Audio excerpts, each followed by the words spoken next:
As we celebrate Christmas, may every Kalbayognon feel the warmth of home, the strength of faith, and the joy of community.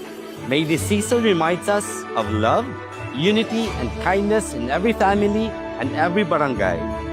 To all Kalbayognon, near or far, may your homes be peaceful, your tables blessed, and your hearts filled with joy. Padayon kita sa pagkaurusa, ang pagsanlin urog, sang gasyas ng Pasko.